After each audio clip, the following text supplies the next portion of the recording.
তো হেই ভিউয়ার্স, কেমন আছেন সবাই? আশা করব সবাই ভালো আছেন। তো আজকে আমরা এক্সপ্লেন করছি স্কুইড গেম সিজন 1। এটা হচ্ছে কোরিয়ান একটা সার্ভাইভাল ড্রামা টেলিভিশন সিরিজ, আর এটা খুবই জনপ্রিয় একটা টেলিভিশন সিরিজ যেটা কিনা নেটফ্লিক্সে রিলিজ দেওয়া হয়েছে। হ্যাঁ, আমি অলরেডি জানি যে এটা অনেক আগেই রিলিজ হয়ে গেছে, আর এটার সিজন 2ও সামনে আসছে। এই জন্য সিজন 2কে সামনে রেখেই আমরা সিজন 1 এক্সপ্লেন করছি, যাতে করে আগের সিজনটাও আপনারা ভালো করে বুঝতে পারেন। আর যখন সিজন 2 আসবে তখন তো সেটা আমরা এক্সপ্লেন করবই। সো এই সিরিজ সম্পর্কে বলে আর আমি সময় নষ্ট করতে চাই না। সো চলুন কথা না বাড়িয়ে শুরু করি আজকের ভিডিও। তো এই গল্পের শুরুতে আমরা দেখতে পারি গেহুন নামের একটা লোককে, যে কিনা তার মায়ের সঙ্গেই বাস করে। আসলে আজকে ছিল গেহুনের মেয়ের জন্মদিন, এই জন্য তার মা তাকে কিছু টাকা দেয় যাতে করে সেটার মাধ্যমে সে তার মেয়েকে নিয়ে রেস্টুরেন্টে খাবার দাবার খেতে পারে। তবে তখন গেহুন তার মার কাছে আরও কিছু টাকা চায় যাতে করে সে তার মেয়ে খায়ুনকে একটা গিফটও দিতে পারে। আর এটা শোনার পরে তার মা তাকে আরও কিছু বাড়তি টাকা দিয়ে দেয়। আর এখানে আমরা জানতে পারি গেহুনের ফাইন্যান্সিয়াল কন্ডিশন অনেক বেশি খারাপ, তার উপরে অনেক বেশি দেনার চাপ আছে। তাছাড়া তার ওয়াইফের সাথেও তার 3 বছর আগে ডিভোর্স হয়ে গেছে। ডিভোর্সের কারণও ছিল এইটাই, মানে ফিনান্সিয়াল অবস্থা।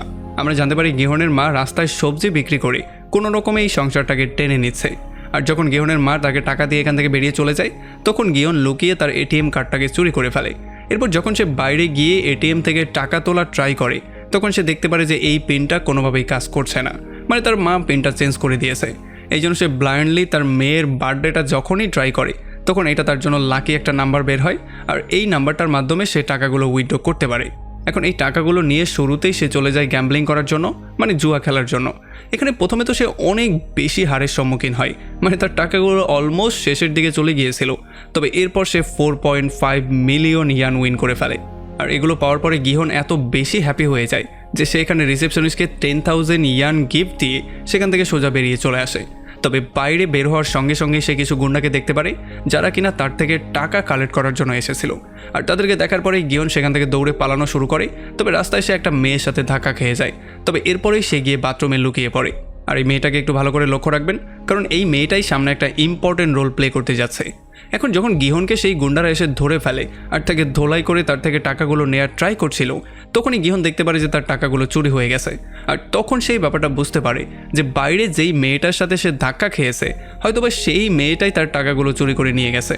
এখন সেই লোকটা গিহনকে ধরে আচ্ছা রকম ধোলাই করে আর তার টাকাগুলোকে চাওয়া শুরু করে। তবে গিহন তার কাছে আরও 1 মাসের সময় চায়। এই জন্য লোকটা রাজি তো হয়ে যায়। তবে সে যাওয়ার আগে তার থেকে একটা এগ্রিমেন্টের সাইনও নিয়ে যায়, যেখানে এগ্রিমেন্টটা ছিল যে যদি গিহন 1 মাসের মধ্যে টাকা পরিশোধ করতে না পারে, তাহলে 1 মাস পরে সে গিহনের বডি পার্টগুলো বিক্রি করে সেগুলোর মাধ্যমে টাকা কালেক্ট করে নেবে। এখন সেই লোকটা চলে যাওয়ার পরে গিহন আবারও চলে আসে এখানে রিসেপশনিস্টের কাছে, আর সে যেই টিপগুলো তাকে দিয়েছিল সেগুলো আবারও সে রিটার্ন নিয়ে নেয়, কারণ তার মেয়েকে যেই কোনো ওয়েতে তাকে ডিনার করাতেই হবে। আর গিহন এই টাকাগুলো নিয়ে আবারও একটা গ্যাম্বলিং শপের মধ্যে চলে আসে, আর এখানে একটা টয় উইন করার ট্রাই করে। তবে গিহনের ভাগ্য যেহেতু প্রচণ্ড খারাপ ছিল, এই জন্য এইবারও সে হারা শুরু করে। তবে তখন এখানে একটা ছোট বাচ্চা চলে আসে যে কিনা গিহনকে সাহায্য করার জন্য বলে, আর গিহন এই জন্য রাজিও হয়ে যায়। আর যখন তারা দুজন মিলে পরবর্তীতে ট্রাই করে, তখন এই বাচ্চাটা কোনো রকমে একটা টয় উইন করে ফেলে। এরপরে যখন গিহন তার মেয়েকে নিয়ে খাবার দাবার খাওয়ার জন্য একটা রেস্টুরেন্টে চলে আসে, তখন গিহনের মেয়ে তাকে বলে যে তার স্টেপ ড্যাড তাকে একটা 5 স্টার রেস্টুরেন্টে নিয়ে গিয়েছিল। তবে তার গিহনের সাথেই থাকতে ভালো লাগে, আর এই ফাস্ট ফুড খেতে সে অনেক বেশি পছন্দ করে। তবে তার মা তাকে কোনোভাবেই এগুলো খাওয়ার পারমিশন দেয় না। এরপরে গিহন তার মেয়েকে একটা গিফট দেয়, যেটা কিনা ছিল একটা পিস্তল সিগারেট লাইটার। আসলে সে যেহেতু গেমের মধ্যে এইটাই উইন করতে পেরেছে, এই জন্য সে গিফট হিসেবে তাকে এইটাই দিয়েছে। যদিও এটা দেখার পরে তার মেয়ে একটু ডিসঅ্যাপয়েন্ট হয়ে যায়, তবে তবুও তার বাবার সাথে সে সময় পাস করতে অনেকটাই বেশি পছন্দ করছিল। তবে গিহনও তার কাছে প্রমিস করে যে পরের বছর সে যেই কোনো ওয়েতে তার জন্য আরও ভালো গিফট কিনবে। আর তাছাড়া সে যে সিগারেট খাওয়া ছেড়ে দিয়েছে সেই ব্যাপারটাও সে তার মেয়েকে জানিয়ে দেয়। এরপরে যখন গিহন তার মেয়েকে তার এক্স ওয়াইফের কাছে দিয়ে আসার জন্য যায়, তখন আমরা দেখতে পারি তার এক্স ওয়াইফ তার উপরে প্রচণ্ড বিরক্ত হয়েছিল, মানে সে তাকে একেবারে সহ্যই করতে পারে না। আর এখান থেকে যখন আবারও গিহন তার বাসার দিকে ব্যাক করার ট্রাই করছিল, তখন মেট্রো স্টেশনে সে প্রচণ্ড মন খারাপ করে বসেছিল। আর তখনই তার সঙ্গে মিট করতে একটা সেলসম্যান চলে আসে। এখানে সেলসম্যান তাকে একটা গেম খেলার অফার দেয়, যেই গেমটা জিততে পারলে সে 10,000 ইয়ান পেয়ে যাবে। আর এই জন্য গিহনও রাজি হয়ে যায়, আর তারা দুজন মিলে গেমটা খেলা শুরু করে। আসলে এই গেমটা খুবই সিম্পল ছিল। এখানে তাদের দুজনের কাছে 2টা কার্ড ছিল। এখানে একজন আরেকজনের কার্ডের উপরে কার্ডটা মারবে, যদি কার্ডটা সে ফ্লিপ করাতে পারে তাহলে সে $10,000 উইন করে ফেলবে।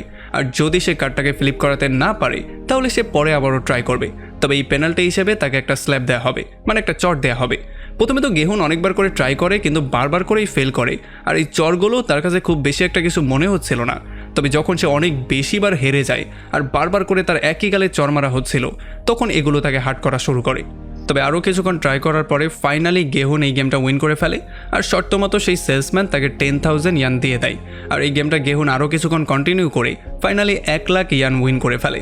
তবে এরপরে এই সেলসম্যান তাকে একটা অফার দিয়ে বলে যে এই গেমের আরও কিছু পার্ট আছে, তুমি চাইলে সেগুলো খেলে আরও কিছু টাকাও ইনকাম করতে পারো। তবে তখন গেহুন তাকে সরাসরি না করে দেয়, সে বলে যে আমার এত টাকারও দরকার নেই, আর তাছাড়া টাকার জন্য এত ভয়ঙ্কর গেম সে কোনোভাবেই খেলবে না। তবে সেলসম্যান যাওয়ার আগে তাকে একটা কার্ড দিয়ে যায়, আর সে যাওয়ার আগে এইটাও বলে যায় যে আমি তোমার সম্পর্কে সমস্ত ব্যাপারটা জানি, আর তাছাড়া এই গেমের মধ্যে আর অল্প কয়েকটা সিটি বাকি আছে, সো ভেবে চিন্তে নাও তুমি খেলবে কি না।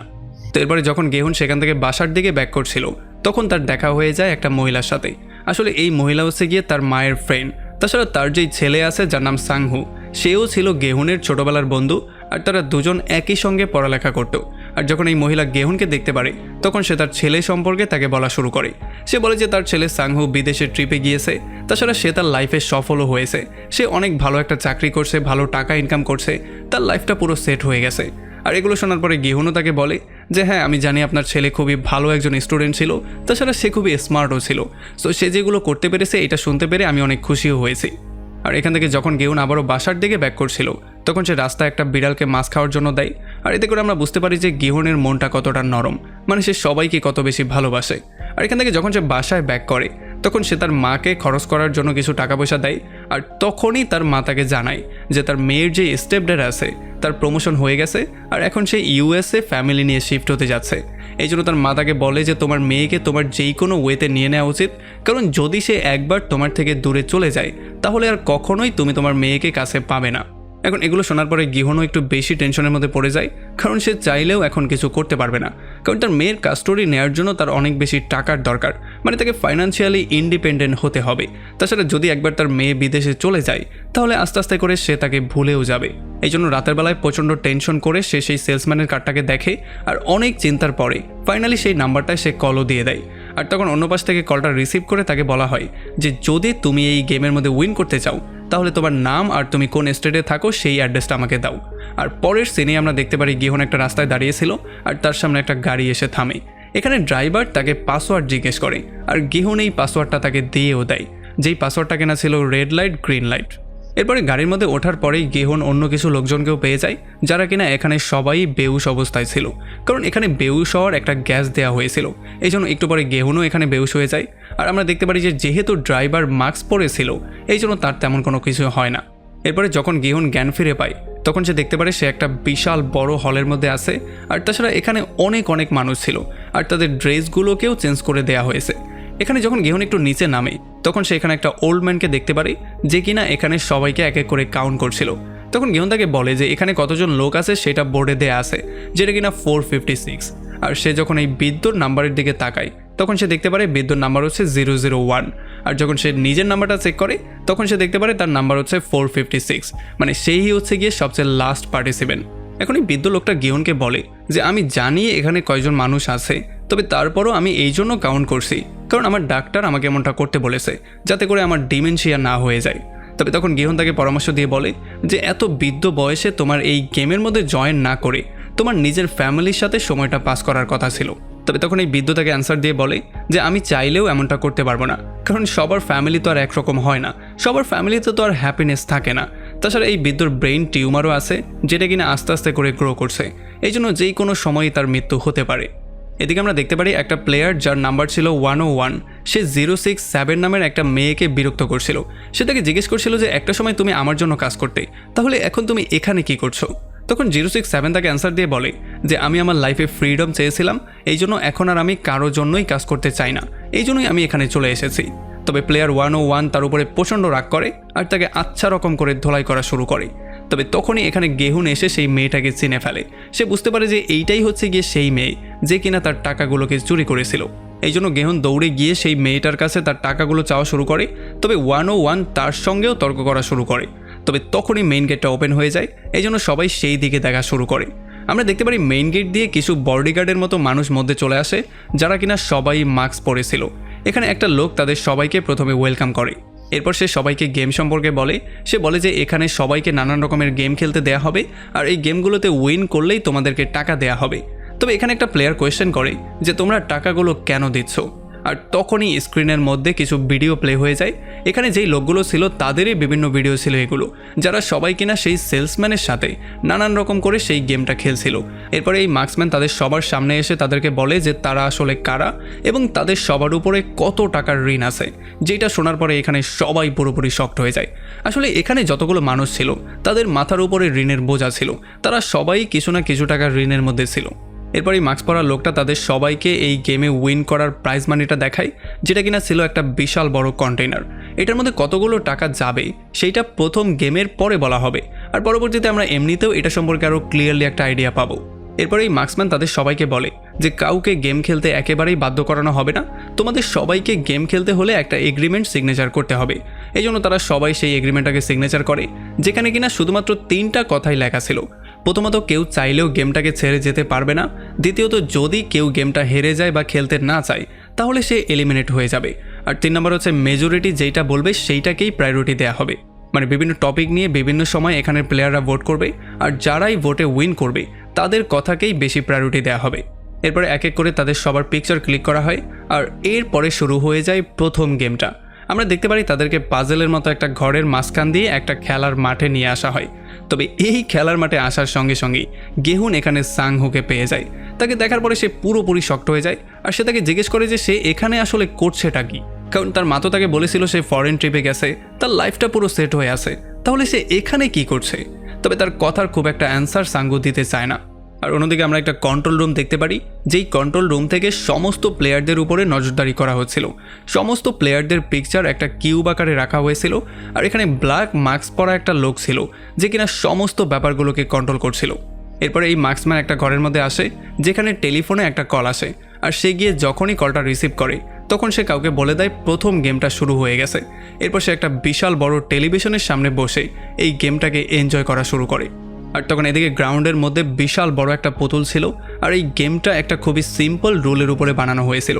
আসলে এই গেমটার নাম ছিল রেড লাইট গ্রিন লাইট, যেটা কিনা গেহুনের জন্য পাসওয়ার্ডও ছিল। আর নর্মালি এই সমস্ত গেমগুলো কোরিয়াতে অনেক বেশি ফেমাস, এই জন্য এই ব্যাপারগুলো নিয়েই এই সিরিজটা বানানো হয়েছে। তবে এই সিরিজের মধ্যে গেম লুজ করলে যেটা হয় সেটা ছিল খুবই ভয়ঙ্কর একটা জিনিস। যাই হোক, এখন এখানে গেমটা খুবই সিম্পল ছিল। এই বিশাল বড় রোবটটা রেড লাইট এবং গ্রিন লাইট বলবে, যেখানে রেড লাইট বললে প্লেয়ারদের স্টপ হতে হবে, আর গ্রিন লাইট বললে সবাই সামনের দিকে এগোবে। এমন করে একটা টাইমের আগে তাদেরকে বর্ডার ক্রস করতে হবে, আর যারাই বর্ডার ক্রস করতে পারবে তারা উইন করে ফেলবে। এরপরে টাইমার চালু করে দেওয়া হয়, আর এই পুতুলও গ্রিন লাইট বলে দেয়, যে জন্য তারা সবাই আস্তে আস্তে করে সামনের দিকে এগোচ্ছিল। আসলে তাদের সবার এই গেমটা খুবই ফান মনে হচ্ছিল, এই জন্য তারা খুবই আস্তে আস্তে সামনের দিকে এগোচ্ছিল। তবে এরপরে যখনই রোবটটা রেড লাইট বলে দেয় তখন সবাই এখানে স্টপ তো হয়ে যায়, তবে একটা ছেলে একটু মুভমেন্ট করে ফেলে, এই জন্য একটা গুলির শব্দ চলে আসে, আর সে তখনই মাটিতে পড়ে যায়। এরপর যখন সে আবারও গ্রিন লাইট বলে তখন অন্য একটা ছেলে হাঁটতে হাঁটতে এই ছেলেটার কাছ পর্যন্ত চলে আসে, আর যখন সে দেখতে পারে যে এই ছেলেটাকে গুলি করা হয়েছে আর তাকে এখানে মেরেও ফেলা হয়েছে, তখন সে প্রচণ্ড ভয় পেয়ে দৌড়ে পালিয়ে যাওয়ার ট্রাই করে। তবে ততক্ষণে রেড লাইট হয়ে গিয়েছিল, এই জন্য তাকেও গুলি করে দেওয়া হয়, আর সেও এখানে কয়েক সেকেন্ডের মধ্যেই মারা যায়। আর এইটা দেখার পরে এখানে একটা হট্টগোল শুরু হয়ে যায়, সবাই যে যার মতো দৌড়ে পালানো শুরু করে। তবে এখানে তাদেরকে শ্যুট করে এক এক করে সবাইকে মেরে ফেলা হয়। এতক্ষণে তারা সবাই ব্যাপারটা ক্লিয়ারলি বুঝতে পেরেছে যে এইটা আসলে এত সহজ গেমও না যতটা তারা চিন্তা করেছিল। এই জন্য এখন তারা খুবই সেফলি গেমটাকে প্লে করা শুরু করে, আর আস্তে আস্তে করে সামনে যাওয়া শুরু করে। আর তখন আমরা দেখতে পারি তাদের সবাইকে শ্যুট করার জন্য চারপাশে অনেকগুলো স্নাইপার রেডি হয়েছিল।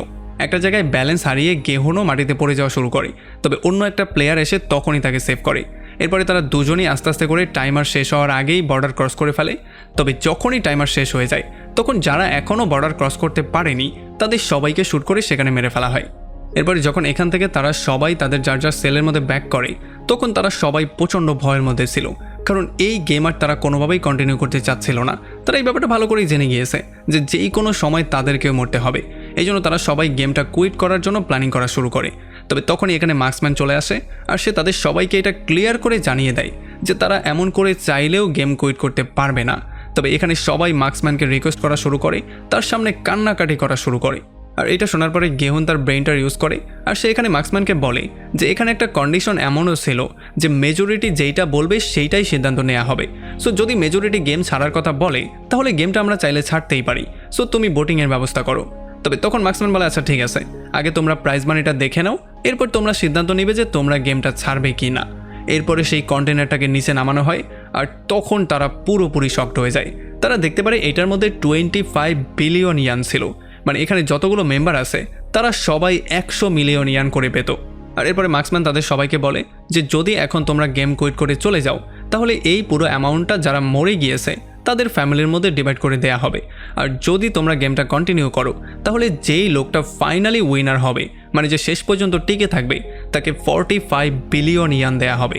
এরপরে ফাইনালি ভোটের আয়োজন করা হয় আর গেহুন গিয়ে গেম না খেলার জন্য ভোট দেয়। তবে যেহেতু এত বড় একটা প্রাইজ মানি সবাই দেখতে পেয়েছে, এই জন্য এখন অনেকে গেমের মধ্যে থাকার জন্য ভোটিং করা শুরু করেছে। আর ফাইনালি ভোট শেষ হওয়ার পরে তারা দেখতে পারে যে শুধুমাত্র একটা ভোটই বাকি আছে আর বাকি ভোটগুলো সমান সমান হয়েছে। মানে এখন সেই বৃদ্ধ লোকটা, মানে 001-এর ভোটটাই বাকি ছিল। অ্যান্ড অবভিয়াসলি সেও গিয়ে গেম না খেলার জন্যই ভোট দেয়, যেই জন্য গেম না খেলার পার্টিটাই উইন করে। তবে তখন মার্কসম্যান তাদের সবাইকে এটা বুঝিয়ে বলে যে তোমাদের সবাইকে শেষ একটা সুযোগ দেওয়া হবে, তবে এখন যারা যেতে চায় তারা চাইলেই যেতে পারবে। এরপরে এক এক করে তাদের সবাইকে সেই জায়গায় ফেলে দেওয়া হয় যেই জায়গা থেকে তাদেরকে পিক করা হয়েছিল। গেহুন সেই মেয়েটার সঙ্গেই ছিল যেই মেয়েটা তার টাকাগুলো চুরি করেছিল, এই জন্য সে তার কাছে টাকাগুলো চাওয়া শুরু করে। তবে সেই মেয়েটা এখান থেকে আবারও পালিয়ে যায়। আর এদিকে আমরা দেখতে পারি সাংহুকে আলী নামের একটা লোকের সাথে ড্রপ করে দেওয়া হয়। আর যখন তারা দুজন কথাবার্তা বলে তখন আলী সাঙ্গুর ফোনটা চায় ঘরে একটা কল দেওয়ার জন্য। তবে সাঙ্গুর ফোনটা যেহেতু চার্জ ছিল না, এই জন্য তারা পাশেরই একটা শপে যায় আর তার ফোনটা চার্জ দিয়ে পরবর্তীতে আলী তার ঘরে ফোন দেয়। আর যখন সাঙ্গু তার কাছে তার ঘরের ডিস্টেন্স সম্পর্কে জিজ্ঞেস করে তখন আলী তার ঘরের ডিস্টেন্স এখান থেকে অনেকটাই দূরে বলে। এই জন্য সাঙ্গু বলে যে তোমার ঘর তো অনেকটা দূরে, তুমি এখান থেকে যাবে কি করে? আলী বলে যে আমি হেঁটেই এখান থেকে কোনো রকমে চলে যাব। তবে সাঙ্গু তাকে কিছু টাকা দিয়ে দেয় যাতে করে সে বাসের মাধ্যমে যেতে পারে। এতে করে আলী একটু বেশি ইমোশনাল হয়ে যায় আর সে তাকে থ্যাংক ইউ বলে এখান থেকে বেরিয়ে চলে আসে। এরপরে পরদিন সকালবেলা আমরা দেখতে পারি গেহুন সোজা চলে আসে পুলিশ স্টেশনে আর এখানে পুলিশকে সেই গেম সম্পর্কে সমস্ত ব্যাপারগুলো বলা শুরু করে। সেখানে যে কত কত মানুষকে মেরে ফেলা হয়েছে সেই ব্যাপারেও সে সমস্ত ডিটেলই বলা শুরু করে। তবে পুলিশ তার কোনো কথায় বিশ্বাস তো করেই না, উল্টো তাকে ধাক্কা দিয়ে পুলিশ স্টেশন থেকে বের করে দেওয়া হয়। এখানে একটা ডিটেকটিভও ছিল যে কিনা দূর থেকে গেহুনের সমস্ত ব্যাপারগুলো ফলো করছিল, এই জন্য সে গিয়ে পুলিশের কাছে গেহুন সম্পর্কে জিজ্ঞেস করে। তবে পুলিশ বলে যে সে উল্টাপাল্টা কী যেন বলছিল, তাও একটা গেম নিয়ে, মনে হয় নেশা টেশা করে এখানে চলে এসেছে। এরপরে রাস্তায় গেহুর সাঙ্গুর সঙ্গেও দেখা হয়ে যায় যে কিনা এই টাউনে থাকা সত্ত্বেও তার মায়ের সঙ্গে মিট করতে যাচ্ছিল না। এই জন্য যখন সে তার কাছে কারণটা জিজ্ঞেস করে তখন সাঙ্গু তাকে সমস্ত ব্যাপারটা ডিটেলি বলে। সে বলে যে তার উপরে দেনার একটা বিশাল বড় চাপ আছে যেটা কিনা 5 বিলিয়ন ইয়ান। এটা শোনার পরে তো গেহুর অবস্থাও খারাপ হয়ে যায়। তবে সাঙ্গু তাকে বলে যে আমি ট্রেডিংয়ের মধ্যে অনেকগুলো টাকা ইনভেস্ট করেছিলাম যেখানে কিনা পুরোটাই আমার লস হয়েছে, এখন আমি ব্যাংকরাপ্ট হয়ে গেছি, আমার উপরে দেনার বিশাল বড় চাপ। যার মানে সে যে বিদেশে গিয়েছে এটা সে তার মাকে এই জন্য বলেছিল যাতে তার মা একটু নিশ্চিন্তে থাকতে পারে। এরপরে এখান থেকে সোজা গেহু চলে আসে হসপিটালের মধ্যে, কারণ তার মাকে হসপিটালে ভর্তি করানো হয়েছে। ডাক্তারের সঙ্গে কথা বলে সে জানতে পারে তার মায়ের অনেক দিন ধরে ডায়াবেটিস ছিল, তাছাড়া তার মায়ের পায়ে একটা ঘাও আছে যেটা কিনা ডায়াবেটিসের জন্য কোনোভাবেই ঠিক হচ্ছে না। এখন সেই ঘায়ের মধ্যে সার্জারি করতে হবে, এতে করে তার মায়ের পাটাও আলাদা করে দিতে হতে পারে। এখন গেহুনের মা তাকে নিয়ে বাসায় যাওয়ার জন্য বলে, তবে গেহুন তাকে বলে যে আমি যেই কোনো মূল্যে তোমার চিকিৎসা করেই ছাড়বো। তবে গেহুনের মা তাকে বলে এইটা করতে অনেক বেশি টাকার দরকার পড়বে যেটা কিনা তোর পক্ষে এখন সম্ভব না। আর এটা শোনার পরে গেহুনের মনটা ভেঙে চুরমার হয়ে যায়, কারণ সেও এটা জানে যে সে চাইলেও তার মায়ের চিকিৎসা করাতে পারবে না, মানে সে একটা ব্যর্থ ছেলে হয়েছে। এরপরে আমরা দেখতে পারি সেই ডিটেকটিভ তার মায়ের সঙ্গে কথা বলছিল আর সে বারবার করেই বলছিল যে আমি আমার ভাইকে খোঁজার সম্পূর্ণ ট্রাই করছি, আমি যেই কোনো ওয়েতে তাকে খুঁজে নিয়ে আসবো। আসলে ডিটেকটিভের ভাই অনেকদিন ধরেই গায়েব হয়েছিল, সে কোথায় গিয়েছে এটা সম্পর্কে এখন পর্যন্ত কেউ জানে না। এই জন্য সে তার ভাইকে খোঁজার জন্য তার হোস্টেলের মধ্যেও যায়, যেখানে কিনা সে সেই রকম একটা কার্ড পেয়ে যায় যেটা কিনা জিহুনের কাছে ছিল, মানে সেই গেমের কার্ডটা। এটা যখন জিহুন কালকে পুলিশদেরকে দেখাচ্ছিল তখন পুলিশ স্টেশনে সে এটা দেখতে পেয়েছিল। এই জন্য পরদিন সকালবেলায় সে দ্রুত পুলিশ স্টেশনে গিয়ে গেহুনের অ্যাড্রেসটাও চেয়ে নিয়ে নেয় যাতে করে সে তার ভাই সম্পর্কে কোনো লিড বের করতে পারে। এরপরে এদিকে আমরা দেখতে পারি সেই প্লেয়ার 067কে, মানে যে কিনা গেহুর টাকাগুলো নিয়ে পালিয়েছিল, সে তার ভাইয়ের সঙ্গে একটা অরফানেজে মিট করতে আসে আর তার ভাই এখানে প্রচণ্ড কান্নাকাটি করছিল। সে তাকে বলে যে আমি যেই কোনো মূল্যে তোমাকে এখান থেকে ছাড়িয়ে নিয়ে যাব। তবে তার ভাই তাকে বলে যে বাবা মাকে ছাড়া আমার একেবারেই ভালো লাগছে না, এখানে থাকতে তো আমার একেবারেই ভালো লাগছে না। তবে সে তাকে বলে যে আমি যেই কোনো ওয়েতে তোমাকে এখান থেকে নিয়ে যাব আর বাবা মারাও আমার কাছে চলে আসবে। তবে এইটা শোনার পরে তার ভাই কান্নাকাটি করা শুরু করে, আর এইটা দেখার পরে সেও একটু বেশি ইমোশনাল হয়ে যায়। এরপরে প্লেয়ার 067 চলে আসে একটা লোকের সঙ্গে মিট করতে, যে কিনা তার মাকে নর্থ কোরিয়া থেকে এখানে আনার জন্য $40 মিলিয়ন চাচ্ছিল। এটা শোনার পরে তো তার অবস্থা প্রচণ্ড খারাপ হয়ে যায়, আর সে মাথা গরম করে তাকে উল্টাপাল্টা অনেক কিছু বলে সেখান থেকে বেরিয়ে চলে আসে। আর এদিকে আমরা দেখতে পারি আলী নামের সেই লোকটাকে, যে কিনা তার কর্মস্থলে এসেছিল, আর সে যেই স্যালারিটা পায় সেইটা তার বসের কাছে চাচ্ছিল। তবে তার বস ছিল খুবই লোভী একটা মানুষ, যে কিনা কোনোভাবেই আলীকে টাকা দিতে চাইছিল না। এই জন্য যখন তাদের মধ্যে তর্কাতর্কি শুরু হয়ে যায়, তখন তার বসের হাতটা মেশিনের মধ্যে চলে যায়, যেই জন্য সে ভয়ঙ্করভাবে ইনজুর্ড হয়ে যায়। আর এই সুযোগটা নিয়ে আলী তার বাকি টাকাগুলো নিয়ে সেখান থেকে পালিয়ে চলে আসে। এরপরে এই টাকাগুলো নিয়ে আলী সোজা চলে যায় তার ওয়াইফের কাছে, আর সে তাকে এগুলো দিয়ে দ্রুত তার বাসায় যাওয়ার জন্য বলে। সে বলে যে আমি কয়েকদিন পরে তোমার কাছে চলে আসবো। তবে প্রথমে তার ওয়াইফ তো কোনোভাবেই যেতে চাইছিল না, তবে পরে সে কোনো রকমে তাকে ম্যানেজ করে ফেলে, কারণ এখানে থাকলে তাদেরকে বড় একটা সমস্যায় পড়তে হতো। এদিকে সাঙ্গু তার মাকে কল দেয়, আর ঘরের আশেপাশেই লুকিয়ে সে তার মায়ের সঙ্গে কথাবার্তা বলা শুরু করে। সে তার মাকে কিছুই জানায় না, আর সে বলে যে তার কাজকর্ম খুবই ভালোই চলছে, তাছাড়া সে এখনও বিদেশেই আছে। এরপরে কল কাট করার পরে তার মা একটা কাস্টমারের সঙ্গে তার ছেলেকে নিয়ে কথাবার্তা বলে, আর তার ছেলের অনেক বেশি প্রশংসা করা শুরু করে। তবে তখন এখানে পুলিশ চলে আসে, আর তারা সাঙ্গুকে খোঁজা শুরু করে, কারণ সাঙ্গু লোনের টাকা এখনও পরিশোধ করেনি। তাছাড়া লোনের গ্যারান্টি হিসেবে সে তার মা এবং তার মায়ের সবটাকে দিয়ে দিয়েছিল, যেই জন্য পুলিশ তার মাকে কয়েকদিনের আলটিমেটাম দিয়ে সেখান থেকে বেরিয়ে চলে যায়। আর এদিকে আমরা দেখতে পারি সাঙ্গু তার রুমের মধ্যে প্রচণ্ড টেনশনের মধ্যে ছিল, সে হয়তোবা সুইসাইড করারও চিন্তা করেছিল। তবে তখনই গেমের পক্ষ থেকে তাকে আবারও ইনভাইটেশন দেওয়া হয়, আর তাকে বলা হয় যে যদি তুমি চাও তাহলে তুমি আবারও ব্যাক করতেই পারো। আর এদিকে গেহুনও তার একটা বন্ধুর কাছে সাহায্য চাওয়ার জন্য চলে আসে, তবে তার বন্ধু তাকে টাকা দেওয়ার জন্য না করে দেয়। এই জন্য গেহুন প্রচণ্ড আপসেট হয়ে যখন একটা বারে গিয়ে বসেছিল, তখন তার সঙ্গে মিট করতে প্লেয়ার 001 চলে আসে। আসলে সে বলে যে আমি একটা ফ্রেন্ডের সাথে মিট করতে কাছেই এসেছিলাম, আর তোমাকে দেখার পরে তোমার সঙ্গে কথা বলতে আসলাম। এরপর সে তাকে বলে যে আমি দ্রুতই সেই গেমে ব্যাক করতে চাই। তবে গেহুন তাকে সরাসরি না করে দেয়, সে বলে যে আমি কোনোভাবেই ব্যাক করতে চাই না। তবে তখন এই ওল্ডম্যান তাকে বলে যে গেমের মধ্যে যতই ভয়ঙ্কর কিছু হোক না কেন, তার চেয়ে ভয়ঙ্কর হচ্ছে গিয়ে বাইরের দুনিয়াটা। আর এদিকে আমরা দেখতে পারি প্লেয়ার 101 তার কিছু লোকজনের সঙ্গে মিলে এই স্কুইড গেমের মানিটাকে লুট করার প্ল্যানিং করছিল। তবে তার নিচে যারা কাজ করে তারা অলরেডি তাকে মারার প্ল্যানিং করে ফেলেছিল, এই জন্য তারা তার উপর আক্রমণ করে দেয়। তবে 101 কোনো রকমে তার জীবনটাকে সেভ করে এখান থেকে দ্রুত পালিয়ে যায়। এরপরে গেহুন সোজা চলে আসে তার এক্স ওয়াইফের সঙ্গে মিট করতে, আর তার কাছে সে কিছু টাকা চায়। তবে তার এক্স ওয়াইফ তাকে ক্লিয়ারলি না করে বলে দেয় যে তোমাকে দেওয়ার মতো টাকা আমার কাছে নেই। মানে সে কোনোভাবেই তাকে সাহায্য তো করতেই চায় না, বরং তার মেয়েকেও সে তার কাছেই রাখতে চায়। যখন গেহু একটু হট্টগোল করার ট্রাই করে, তখন এখানে তার হাজব্যান্ড আর তার বাচ্চারাও চলে আসে।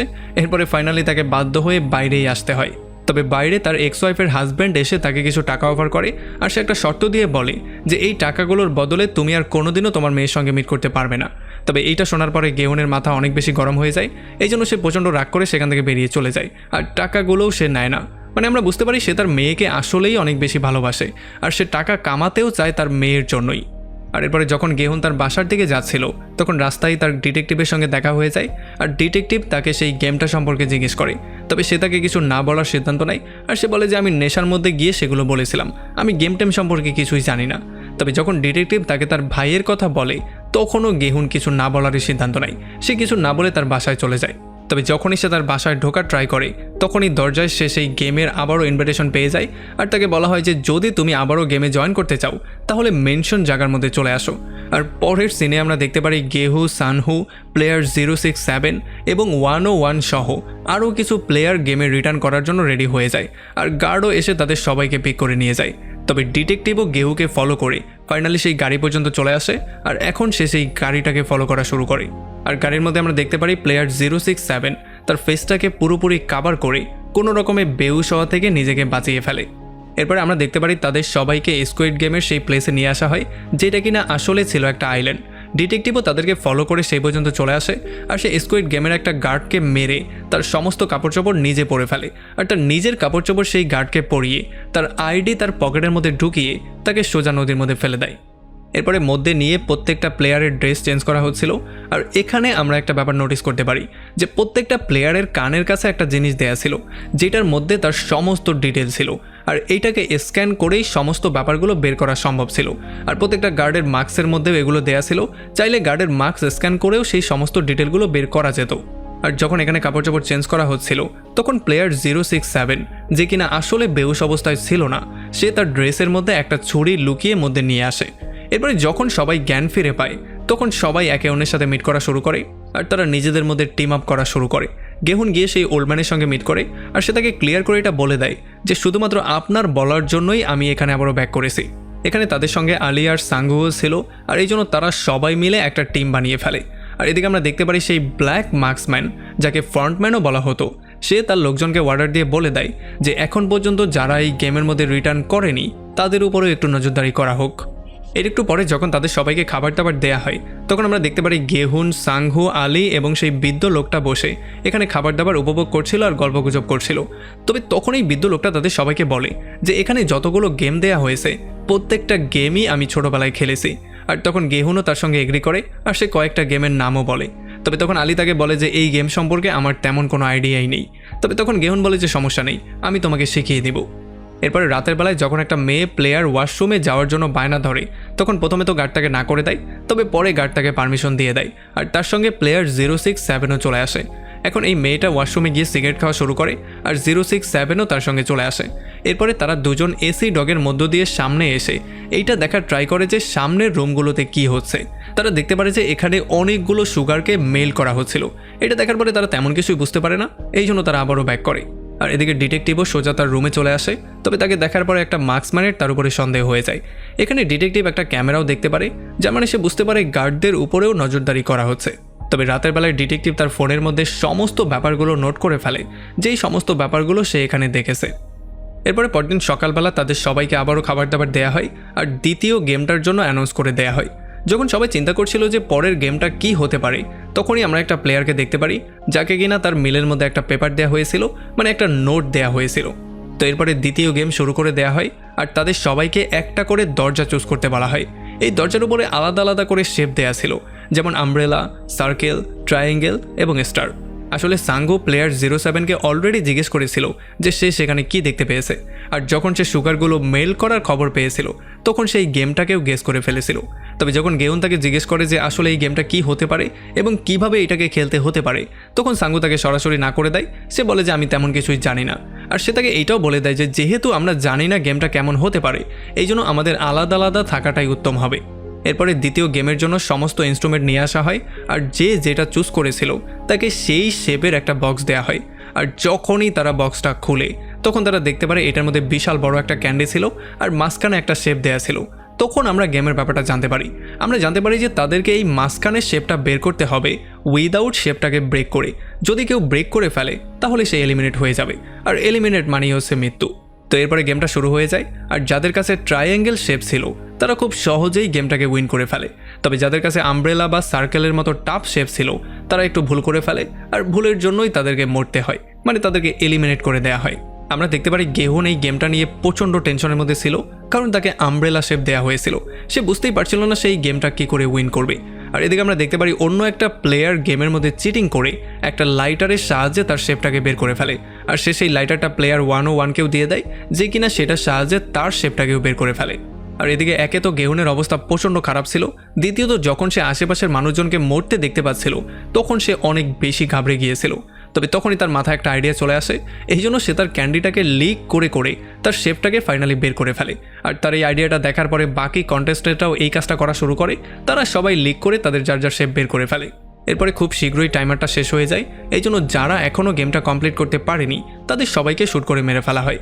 তবে এখানে একটা লোক অলরেডি চিটিং করে এখানে একটা মার্কসম্যানকে ধরে ফেলে আর তাকে শ্যুট করার ভয় দেখায়, তার চেহারাটাকে সে দেখানোর জন্য বলে। আর যখনই সে তার ফেসটাকে ওপেন করে তখন সে দেখতে পারে এটা খুবই কম বয়সী একটা বাচ্চা, এই জন্য সে নিজেকেই শ্যুট করে মেরে ফেলে। তবে তখনই এখানে ফ্রন্টম্যানও চলে আসে, যে কিনা এসেই সেই গার্ডকে শ্যুট করে মেরে ফেলে। সে বলে যে কোনো অবস্থাতেই তোমরা তোমাদের চেহারা ডিসক্লোজ করতে পারবে না, এটা হচ্ছে কি একটা রুল আর এটাকে মানতেই হবে। আর আপনার মাথায় চিন্তা আসতেই পারে যে তাদের মার্কসের মধ্যেও তো ট্রায়াঙ্গেল এবং স্কোয়ার শেপ দেওয়া হয়েছে, তাহলে এইটা কেন দেওয়া হয়েছে? আসলে এখানে যারা স্কোয়ার শেপের আছে তারা হচ্ছে গিয়ে লিডার, আর যাদের মার্কসের উপরে ট্রায়াঙ্গেল দেয়া তারা হচ্ছে গিয়ে তাদের চেয়ে নিচের পদের, আর সবার লিডার হচ্ছে গিয়ে এই ফ্রন্টম্যান, মানে ব্ল্যাক মার্কসওয়ালা। এখন যখন গেম শেষ করে গেহুন আর সেই ওল্ডম্যান চলে আসে তখন সাঙ্গু তাদেরকে দেখার পরে একেবারেই হ্যাপি হয় না, হয়তোবা সে তাদের মৃত্যুটাই চাইছিল।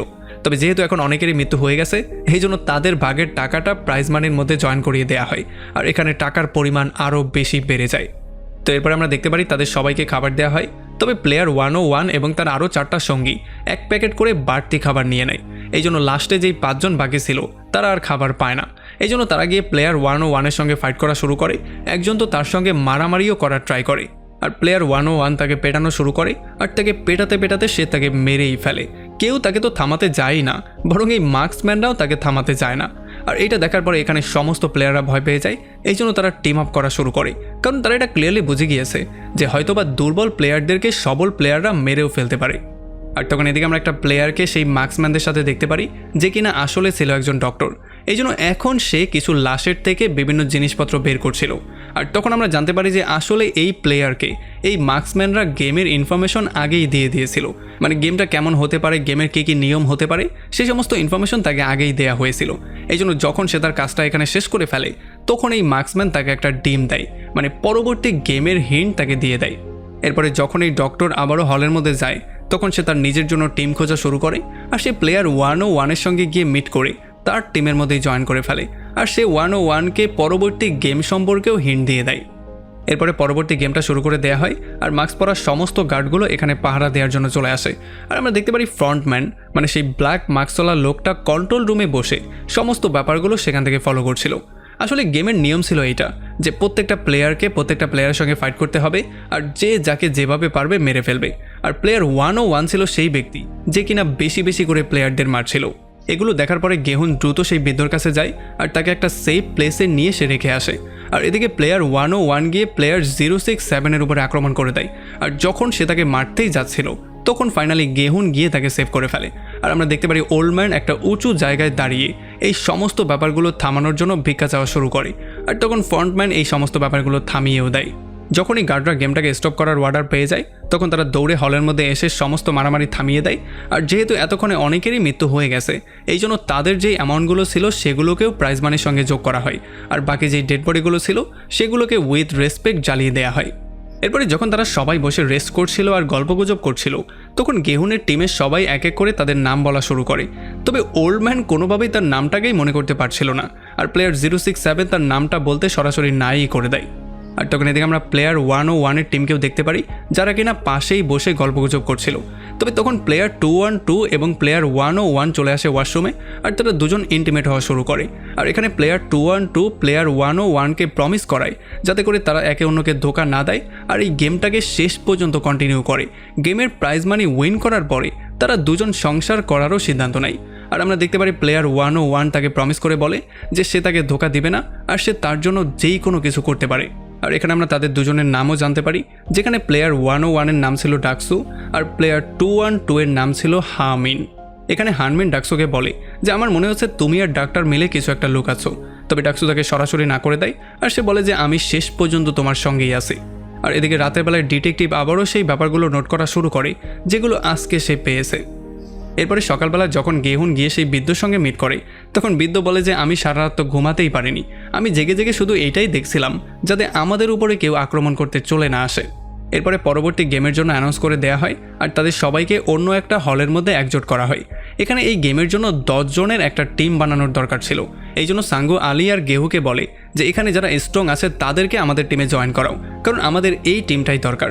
আর এই জন্য তারা সবাই আলাদা আলাদা হয়ে বিভিন্ন মানুষকে কনভিন্স করার ট্রাই করে।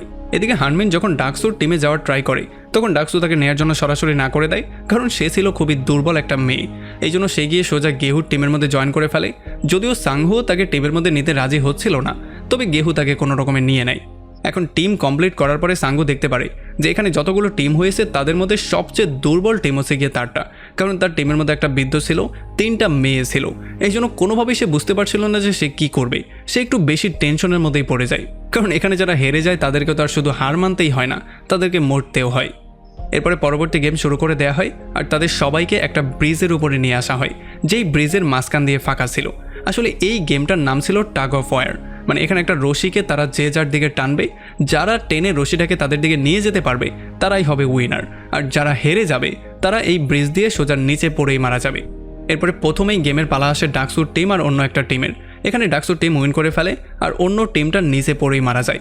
আর নিচে যারা ডেড বডিগুলো কালেক্ট করছিল সেখানে কিছু গার্ড এখানে একটা ডেড বডিকে মার্ক করে ফেলে, আর এরাই হচ্ছিল গিয়ে সেই গার্ড যারা কিনা অর্গানগুলোকে সেল করতো। এরপরে পালা চলে আসে গেহু আর সাঙ্গুর টিমের। এখানে সাঙ্গু প্রচণ্ড টেনশনের মধ্যে ছিল, কারণ তাদের টিমটা একেতে তো ছিল সবচেয়ে দুর্বল, তাছাড়া এখন তাদেরকে খেলতে হবে একটা সবল টিমের সাথে, যার মানে তাদের মৃত্যু নিশ্চিত। তবে গেমে যাওয়ার আগে সাঙ্গু এই ওল্ডম্যানের কাছে গেম সম্পর্কে কিছু টিপস চায়। এই জন্য এই ওল্ডম্যান তার অভিজ্ঞতার অনুসারে তাকে শেয়ার করে বলে যে এই গেমটা আসলে শক্তির গেম না, বরং এই গেমটা হচ্ছে গিয়ে প্ল্যানিংয়ের একটা গেম। এরপরে এই বৃদ্ধ গেম সম্পর্কে তাদেরকে ইনস্ট্রাকশন দিয়ে সমস্ত ব্যাপারগুলো বলা শুরু করে, আর তারা পরবর্তীতে গেমের মধ্যেও তেমন করেই সমস্ত ব্যাপারগুলো ফলো করে। আসলে তারা তাদের শরীরটাকে পেছনের দিকে ঝুঁকিয়ে 10 সেকেন্ড ধরে রশিটাকে হোল্ড করেছিল। এই জন্য যখন সামনের টিম একটু টেনে ক্লান্ত হয়ে গিয়েছিল, তখনই তারা সুযোগ পেয়ে জোরে রশিটাকে টান দিয়ে এদিকে নিয়ে আসা শুরু করে, যেই জন্য সামনের টিম স্লিপ করে আস্তে আস্তে সামনে আসা শুরু করে। এমন করে তারা গেমটা উইনই করে ফেলছিল। তবে একেবারে শেষ মুহূর্তে কিছু ভুলের জন্য অপোজিট টিম লিড করা শুরু করে, মানে তারা আস্তে আস্তে করে গর্তের দিকে যাওয়া শুরু করে। তবে তখনই সাঙ্গুর মাথায় একটা আইডিয়া চলে আসে। সে তাদের সবাইকে বলে যে আমাদের সবাইকে একসাথে কয়েক স্টেপ সামনে যাওয়া উচিত।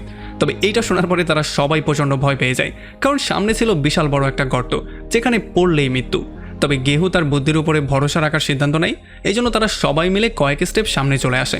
আর এরপরেই বুম, মানে এই এপিসোডটা এখানেই শেষ হয়ে যায়। আর আমাদের ভিডিওটাকেও এখানেই শেষ করতে হবে, কারণ এই ভিডিওটা অনেকটাই লম্বা হয়ে গেছে। আর পরবর্তী যে এপিসোডগুলো আছে সেগুলো আমরা খুব শীঘ্রই সেকেন্ড পার্টে নিয়ে আসছি, হয়তোবা পরশু দিনই আপনারা সেগুলো পেয়ে যাবেন। সো ততক্ষণ আমাকে কমেন্ট করে জানান কেমন লাগলো ভিডিও। যদি ভালো লাগে তাহলে অবশ্যই একটা লাইক করবেন। সেকেন্ড পার্ট পাওয়ার জন্য চ্যানেলটা সাবস্ক্রাইব করে বেল আইকনটা অন করে দিবেন। আর যখন সিজন 2 রিলিজ হবে তখন তো এটা আমরা সবার আগে নিয়ে আসবো, এটা আপনারা জানেনই। সো দেখা হচ্ছে পরের ভিডিওতে। Till then, take care.